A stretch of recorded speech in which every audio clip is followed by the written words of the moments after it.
ಎಲ್ರಿಗೂ ನಮಸ್ಕಾರ. In this session, we're going to discuss about the establishment of the Communist Party in China. First, we're going to learn about what is communism.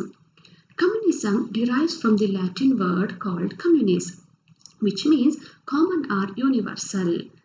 Communism ಅಂತಂದರೆ ಅದನ್ನು ನಾವು Latin ಪದದಿಂದ ತೆಗೆದುಕೊಂಡಿದ್ದೀವಿ, ಕಮ್ಯುನಿಸ್ ಅಂತೇಳಿ. ಅದರ ಅರ್ಥ ಬಂದು ಸಾಮಾನ್ಯ ಅಂತೇಳಿ. ಇನ್ನು ಬೇರೆ ಬೇರೆ ಅರ್ಥಗಳಿದೆ ಕಮ್ಯುನಿಸಮ್ ಅಂತಂದರೆ. ಏನಂತಂದರೆ is A social, philosophical, political, economic ideology and movement whose ultimate goal is the establishment of the communist society, namely a socio-economic order structured upon the ideas of common ownership of the means and production and the absence of social classes, money and the state. ಅಂದರೆ ಸಮಾಜದಲ್ಲಿರುವಂತಹ ಕೆಳವರ್ಗದಲ್ಲಿರುವಂತಹ ರೈತರು ಮತ್ತು ಕೂಲಿ ಕಾರ್ಮಿಕರು ಅವರಿಗೆ ಮಹತ್ವವನ್ನು ಕೊಡುವಂತಹ ಸರ್ಕಾರ ಅಥವಾ ಸಮಾಜವನ್ನು ಸ್ಥಾಪನೆ ಮಾಡುವಂಥದ್ದು ಕಮ್ಯುನಿಸಮ್ನ ಒಂದು ಉದ್ದೇಶ. ಇಂತಹ ಒಂದು ಕಮ್ಯುನಿಸಮ್ ಚೀನಾದಲ್ಲಿ ಯಾವಾಗ ಬಂತು, ಹೇಗೆ ಬಂತು, ಯಾವಾಗ ಪ್ರಸಾರ ಆಯಿತು ಅಂತ ತಿಳಿಯೋಣ. The Bolshevik revolution of Russia in the year 1917 influenced the entire world. China was also not untouched with it. ರಷ್ಯಾದಲ್ಲಿ ಆದಂತಹ ಒಂದು ಕ್ರಾಂತಿ 1917 ಒಂದು ಕ್ರಾಂತಿಯನ್ನು ನಾವು ಬೋಲ್ಶೆವಿಕ್ ಕ್ರಾಂತಿ ಅಂತಲೂ ಸಹ ಕರಿತೀವಿ. ಇದರ ಒಂದು ಪ್ರಭಾವ ಚೀನಾದಲ್ಲಿ ಆಗ್ತಾ ಬಂತು. ಅದು ಚೀನಾದಲ್ಲಿ ಕಮ್ಯುನಿಸಂ ಪ್ರಸಾರ ಆಗೋದಕ್ಕೂ ಸಹ ಕಾರಣ ಆದಂಥ ಒಂದು ಮುಖ್ಯವಾದಂಥ ಒಂದು ಘಟನೆ ಅಂತ ನಾವಿಲ್ಲಿ ಕರಿತೀವಿ. In the year 1920, China's first communist group was formed at a place called the Shanghai. ಯಾವುದು ರಷ್ಯಾದಲ್ಲಾದಂಥ ಒಂದು ಕ್ರಾಂತಿಯ ಪ್ರಭಾವದಿಂದ 1920ರಲ್ಲಿ ಚೀನಾದಲ್ಲಿ ಒಂದು ಕಮ್ಯುನಿಸ್ಟ್ ಗುಂಪು ಶಾಂಘೈ ನಗರದಲ್ಲಿ ಪ್ರಥಮ ಬಾರಿಗೆ ಸ್ಥಾಪನೆ ಆಗ್ತಾ ಬರುತ್ತೆ. And also at a place called Peking, under the leadership of Li Tashou, one more communist group was set up. Li Tashou ಅನ್ನುವಂಥವರ ನಾಯಕತ್ವದಲ್ಲಿ ಪೀಕಿಂಗ್ ನಗರದಲ್ಲೂ ಸಹ ಮತ್ತೊಂದು ಕಮ್ಯುನಿಸ್ಟ್ ಗುಂಪು ಪ್ರಸಾರ ಆಗುತ್ತೆ.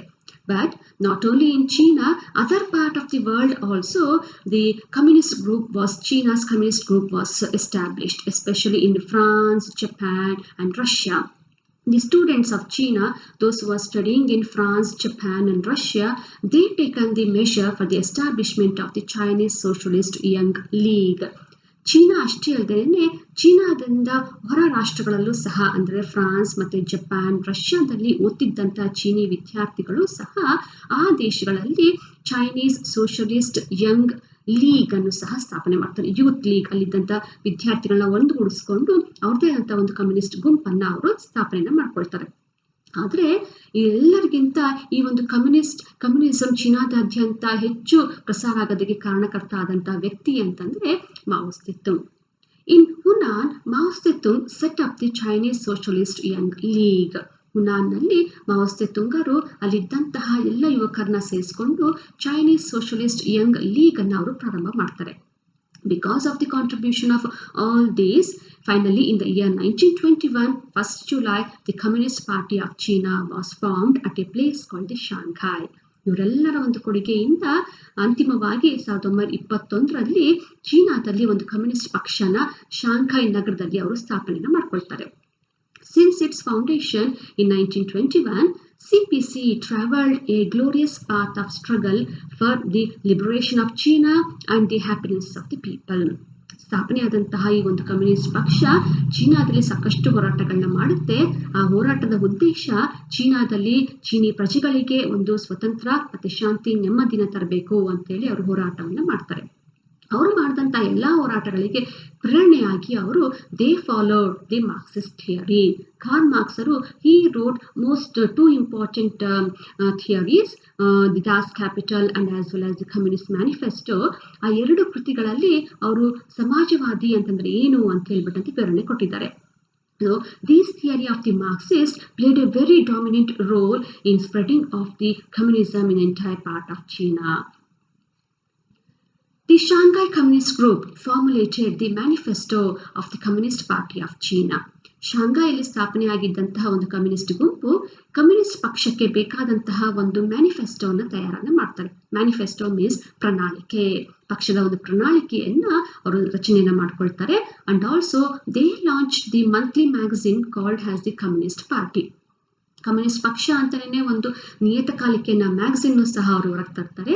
ಈ ಒಂದು ನಿಯತಕಾಲಿಕೆಯಲ್ಲಿ a full translation of manifestos of the communist Party by Marx and the Hegel was published in the magazine. ಈ ಒಂದು ಮ್ಯಾಗಝಿನ್ ನಲ್ಲಿ ಮಾರ್ಕ್ಸರ ಸಿದ್ಧಾಂತ ಮತ್ತು ಹೇಗಲರ ಸಿದ್ಧಾಂತಗಳನ್ನ ಚೀನಿ ಭಾಷೆಗೆ ಭಾಷಾಂತರನ ಮಾಡಿ ಅವರ ಪ್ರಕಟಣೆಯನ್ನ ಮಾಡ್ತಾ ಇದ್ರು. Not only this, even Mao Zedong, he went among the workers for spreading the Marxism and the Leninism. Mao Zedong ಅವರು ಸಾಮಾನ್ಯ ಪ್ರಜೆಗಳ ನಡುವೆ ಹೋಗಿ ಕಾರ್ಲ್ ಮಾರ್ಕ್ಸರ ಮತ್ತೆ ಲೆನಿನ್ನರ ಸಿದ್ಧಾಂತಗಳನ್ನ ಅವರು ಪ್ರಸಾರನ ಮಾಡ್ತಿದ್ರು. ಸಮಾಜವಾದ ಸಿದ್ಧಾಂತವನ್ನು ಅವರು ಪ್ರಸಾರನ ಮಾಡ್ತಾ ಇದ್ರು. Lenin, he was going to be called as the leader of the Russian Revolution. He also followed the socialism and as well as the communism. ಸಮಾಜವಾದಿ ಮತ್ತೆ ಕಮ್ಯುನಿಸಂನು ಸಹ ಲೆನಿನ್ನರು ರಷ್ಯಾದಲ್ಲಿ ಪ್ರಸಾರ ಮಾಡಿದ್ರು. ಹಾಗಾಗಿ ಮಾವೋ ಜೆದುಂಗ್ ಇವರಿಬ್ಬರಿಂದಲೂ ಸಹ ಪ್ರೇರಣೆನ ಪಡ್ಕೊಳ್ತಾ ಚೀನಾದಲ್ಲಿ ಕಮ್ಯುನಿಸ್ಟ್ ತತ್ವಗಳನ್ನ ಅವರು ಪ್ರಸಾರನ ಮಾಡ್ತಾರೆ. Because of his activities led a firm foundation for the growth of the communist Party in China. Mao ಜೆದುಂಗರು ಮಾಡಿದಂತಹ ಈ ಎಲ್ಲ ಕಾರ್ಯಗಳು ಚೀನಾದಲ್ಲಿ ಸ್ಥಾಪನೆಯಾದಂತಹ ಒಂದು ಕಮ್ಯುನಿಸ್ಟ್ ಪಕ್ಷಕ್ಕೆ ಒಂದು ಗಟ್ಟಿಯಾದ ಬುನಾದಿಯನ್ನು ಹಾಕೋದಕ್ಕೆ ಸಾಧ್ಯ ಆಗ್ತಾ ಬಂತು. Not only this, even they established the school for the workers and as well as the peasants at Peking. ಯಾರಿಗೆ ರೈತರಿಗೆ ಮತ್ತೆ ಕೂಲಿ ಕಾರ್ಮಿಕರಿಗೆ ಅಂತ ಯಾವುದೇ ಒಂದು ಶಾಲೆ ಇರಲಿಲ್ಲ. ಹಾಗಾಗಿ ಪೀಕಿಂಗ್ ನಗರದಲ್ಲಿ ಇದ್ದಂತಹ ಒಂದು ಕಮ್ಯುನಿಸ್ಟ್ ಗುಂಪು ಅವ್ರಿಗೆ ಅಂತಾನೆ ಒಂದು ಪ್ರತ್ಯೇಕವಾದಂತಹ ಒಂದು ಶಾಲೆಯನ್ನು ಸಹ ಅವರು ಸ್ಥಾಪನೆಯನ್ನ ಮಾಡ್ತಾರೆ. What are the aims and objectives of the communist party? Communist ಪಕ್ಷ ಅಂತ ಸ್ಥಾಪನೆ ಆಗಿದೆ, ಅದರ ಉದ್ದೇಶಗಳು ಏನು? ಮೊದಲನೇದಾಗಿ, to safeguard China from the influence of the foreigners. As we know that in China, so many foreigners, they established their colonies and also they became, day by day, they started becoming economically strong also. ಯಾರ್ಯಾರಿದ್ರು ಚೀನಾದಲ್ಲಿ ವಿದೇಶಿಯರು? ಯಾರು ಇಂಗ್ಲೆಂಡರಿದ್ರು, ಅಮೇರಿಕನರಿದ್ರು, ಫ್ರಾನ್ಸರು, ಜರ್ಮನ್ನರು, ಸ್ಪ್ಯಾನಿಷರು ಎಲ್ಲರೂ ಸಹ ಇದ್ರು. ಅವರೆಲ್ಲರೂ ಸಹ ಚೀನಾದಲ್ಲಿ ತಮ್ಮ ವಸಾಹತುಗಳನ್ನ ಸ್ಥಾಪನೆ ಮಾಡ್ತಾ ಆರ್ಥಿಕ ಲಾಭವನ್ನು ಪಡೀತಾ ಇದ್ರು. Because of this only, the communists, they wanted to safeguard China from the influence of the foreigners. ಇವರೆಲ್ಲರ ಪ್ರಭಾವದಿಂದ ಚೀನಾವನ್ನು ರಕ್ಷಣೆ ಮಾಡಬೇಕು ಅನ್ನೋದು ಅವರ ಒಂದು ಉದ್ದೇಶ ಆಗಿತ್ತು. Secondly, to establish unity among the Chinese. There was no unity among the people of the Chinese. ಹಾಗಾಗಿ ಅವರಲ್ಲಿ ಒಂದು ಐಕ್ಯತೆ ಇರಲಿಲ್ಲ ಚೀನಿ ಪ್ರಜೆಗಳಲ್ಲಿ. ಹಾಗಾಗಿ ಅವ್ರ ನಡುವೆ ಒಂದು ಐಕ್ಯತೆಯನ್ನು ಸ್ಥಾಪನೆ ಮಾಡುವಂಥದ್ದು ಇದರ ಇನ್ನೊಂದು ಉದ್ದೇಶ ಆಗಿತ್ತು. Finally, establishment of the workers and peasant government. ಒಂದು ಸರ್ಕಾರ ಸ್ಥಾಪನೆ ಮಾಡಬೇಕು. ಆ ಸರ್ಕಾರದಲ್ಲಿ ಕೂಲಿ ಕಾರ್ಮಿಕರಿಗೆ, ರೈತರಿಗೆ ಮಹತ್ವವನ್ನು ಕೊಡುವಂತಹ ಸರ್ಕಾರ ಸ್ಥಾಪನೆ ಮಾಡುವಂಥದ್ದು ಕಮ್ಯುನಿಸ್ಟ್ ಪಕ್ಷದ ಒಂದು ಧ್ಯೇಯ ಉದ್ದೇಶ ಆಗಿತ್ತು. The CPC led the Chinese people in unfolding the new democratic revolution against imperialism, feudalism and bureaucrat capitalism. CPC ಸ್ಥಾಪನೆ ಆದಮೇಲೆ ಅದು ಇಂಪೀರಿಯಲಿಸಮ್ ಅಂದರೆ ಸಾಮ್ರಾಜ್ಯಶಾಹಿ, ಫ್ಯೂಡಲಿಸಮ್ ಉಳಿಗಮಾನ್ಯ ಪದ್ಧತಿ ಮತ್ತು ಬ್ಯೂರೋಕ್ರೇಟ್ ಕ್ಯಾಪಿಟಲಿಸಮ್ ಅಂದರೆ ಬಂಡವಾಳಶಾಹಿ ಇವುಗಳ ವಿರುದ್ಧ ಹೋರಾಟವನ್ನು ಅವರು ಮಾಡೋದಕ್ಕೆ ಪ್ರಾರಂಭವನ್ನು ಮಾಡ್ತಾರೆ. And also under the leadership of the CPC, mainly 4 major wars they played. Firstly, the Northern Expedition, which was taken place in the year 1924 to 1927. ಈ ಒಂದು ಸಂದರ್ಭದಲ್ಲಿ ಉತ್ತರ ಚೀನಾವನ್ನು ರಕ್ಷಣೆ ಮಾಡಬೇಕು ಅಂತ ಹೇಳ್ಬಿಟ್ಟಂತ, ತಮ್ಮ ಅಧೀನಕ್ಕೆ ಮಾಡ್ಕೋಬೇಕು ಅಂತ ಹೇಳ್ಬಿಟ್ಟಂತ ಕುಮಿಂಟಾಂಗ್ ಪಕ್ಷದ ಜೊತೆಗೆ ಸೇರ್ಕೊಂಡು, ಕುಮಿಂಟಾಂಗ್ನ ನಾವು ರಾಷ್ಟ್ರೀಯ ಪಕ್ಷ ಅಂತಲೂ ಸಹ ಕರೆದಿದ್ದೀವಿ, ರಾಷ್ಟ್ರೀಯ ಪಕ್ಷದ ಜೊತೆ ಸೇರ್ಕೊಂಡು ಕಮ್ಯುನಿಸ್ಟರು ಒಂದು ಸಾಮ್ರಾಜ್ಯಶಾಹಿಯ ವಿರುದ್ಧ ಹೋರಾಟನ ಮಾಡಿ ಚೀನಾವನ್ನು ರಕ್ಷಣೆ ಮಾಡುವಂತಹ ಹೋರಾಟವನ್ನು ಮಾಡ್ತಾರೆ. Secondly, the Agrarian Revolutionary War between 1927 to 37. In this time, the communists, they wanted some of the reforms in the field of the land economy. ಅಂದರೆ ಆರ್ಥಿಕ ವ್ಯವಸ್ಥೆಯಲ್ಲಿ ಕೆಲವೊಂದು ಬದಲಾವಣೆಗಳು ಅವರಿಗೆ ಬೇಕಿತ್ತು, ಅಂದರೆ ಭೂ ಸುಧಾರಣೆಯನ್ನು ತರಬೇಕಾಗಿತ್ತು. ಅದಕ್ಕೋಸ್ಕರ ಅವರು ಹೋರಾಟವನ್ನು ಮಾಡ್ತಾರೆ. Thirdly, the war of resistance against Japan. Japan occupied in the year 1931 the most important trade center of the China, that is the ಮಂಚೂರಿಯಾ ಪ್ರಾಂತ್ಯವನ್ನ ಅವರು ಜಪಾನರು 1931ರಲ್ಲಿ ಆಕ್ರಮಣವನ್ನು ಮಾಡ್ಕೊಳ್ತಾರೆ ಆರ್ಥಿಕ ಅಭಿವೃದ್ಧಿಗೋಸ್ಕರ ಅಂತೇಳಿ. And also during the time of the second world war, for the second time Japan attacked the China also. ಎರಡನೇ ಮಹಾಯುದ್ಧ ಸಂದರ್ಭದಲ್ಲಿ ಚೀನಾವನ್ನ ಮತ್ತೆ ಎರಡನೇ ಬಾರಿಗೆ ಜಪಾನರು ಚೀನಾ ಮೇಲೆ ದಾಳಿಯನ್ನ ಮಾಡ್ತಾರೆ. ಆ ಸಂದರ್ಭದಲ್ಲಿ once again the communists joined their hands with the Kuomintang to safeguard the China from the attack of the Japan. ಜಪಾನ್ನ ವಿರುದ್ಧ ಚೀನಾವನ್ನು ರಕ್ಷಣೆ ಮಾಡಬೇಕು ಅಂತೇಳಿ 2ನೇ ಬಾರಿಗೆ ಕುಮಿಂಟಾಂಗ್ ಪಕ್ಷ ಜೊತೆಗೆ ಕಮ್ಯುನಿಸ್ಟರು ಒಂದುಗೂಡಿ ಚೀನಾವನ್ನು ರಕ್ಷಣೆ ಮಾಡುವಂತ ಒಂದು ಹೋರಾಟವನ್ನು ಅವರು ಮಾಡ್ತಾರೆ. Finally the Chinese people's war of liberation between 1946 to 1949. ಕಡೆಯದಾಗಿ ಕಮ್ಯುನಿಸ್ಟರಿಗೆ ಗೊತ್ತಾಗುತ್ತೆ ನಮ್ಮ ಚೀನಿ ಪ್ರಜೆಗಳಿಗೆ ಒಂದು ಸ್ವತಂತ್ರದ ಅವಶ್ಯಕತೆ ಇದೆ ಅಂತೇಳಿ.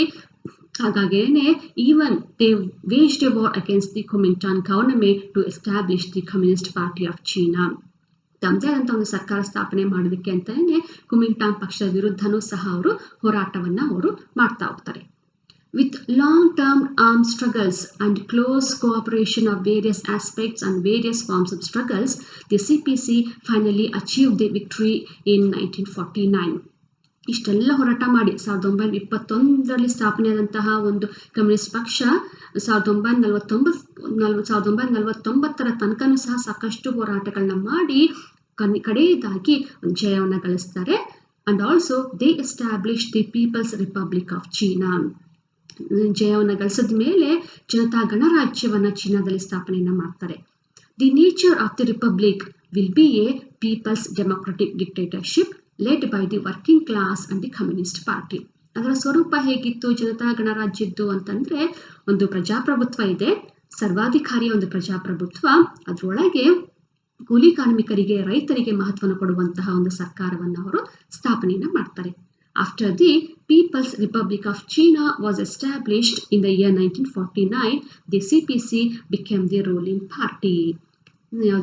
ಚೀನಾದಲ್ಲಿ ಜನತಾ ಗಣರಾಜ್ಯ ಸ್ಥಾಪನೆ ಆದಮೇಲೆ ಈ ಕಮ್ಯುನಿಸ್ಟ್ ಪಕ್ಷ ಅನ್ನೋದು ಕೇವಲ ಒಂದು ಆಡಳಿತ ಪಕ್ಷವಾಗಿ ಅಲ್ಲಿ ಉಳ್ಕೊಳ್ತಾ ಹೋಯಿತು. And also it led the country in its political life and social activity. ಆದರೂ ಸಹ ಇದು ರಾಜಕೀಯ ಸುಧಾರಣೆಗಳನ್ನ ತರ್ತಾ, ಸಮಾಜವನ್ನು ಅಭಿವೃದ್ಧಿನ ಮಾಡ್ತಾ, ಸಮಾಜಕ್ಕೆ ಸುಧಾರಣೆ ತರುವಂತಹ ಒಂದು ಪಕ್ಷವಾಗಿ, ಒಂದು ಗುಂಪಾಗಿ ಅದು ಕಮ್ಯುನಿಸ್ಟ್ ಪಾರ್ಟಿ ಮುಂದುವರ್ಕೊಳ್ತಾ ಹೋಗುತ್ತೆ. ಎಲ್ರಿಗೂ ವಂದನೆಗಳು.